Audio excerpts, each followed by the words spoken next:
নমস্কাৰ সকলোকে জ্ঞান বাৰ্তা পৰিয়াললৈ সকলোকে স্বাগতম জনাইছোঁ। আজি মানে কেইদিনমানৰ পৰা আমাৰ যিহেতুকে এইকেইদিন ৰিজাল্ট ঘোষণা হৈ আছে, ADR হওক বা টিচাৰৰে হওক, GT সকলৰে হওক বা LP UPৰে মেৰিট লিষ্ট হওক, প্ৰভিজনেল মেৰিট লিষ্ট যিহেতুকে ঘোষণা হৈ আছে।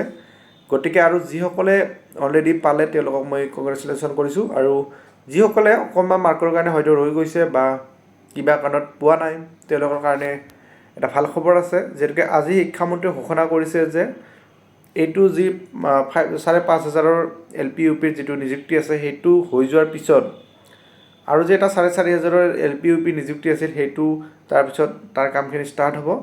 আৰু ইয়াৰ পিছত এই দুইটা এডভাৰ্টাইজৰ নিযুক্তি হৈ যোৱাৰ পিছত ডিচেম্বৰৰ লাষ্ট ফালে নহ'লে জানুৱাৰীৰ ফাৰ্ষ্ট ভাগতে আকৌ এটা নতুনকৈ প্ৰাথমিক শিক্ষা বিভাগৰ নতুনকৈ পোষ্ট ওলাব বুলি শিক্ষামন্ত্ৰীয়ে ঘোষণা কৰিছে।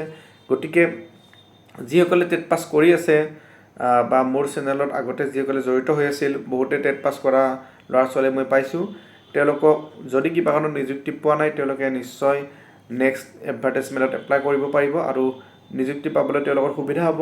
আৰু ইয়াৰ লগতে আকৌ এটা কথা কওঁ, ADR 3.0 মানে যিটো এডভাৰ্টাইজমেণ্ট ওলাব সেইটো নিশ্চয় অতি সোনকালে নৱেম্বৰ ডিচেম্বৰৰ ভিতৰত ওলোৱাৰ চান্স আছে।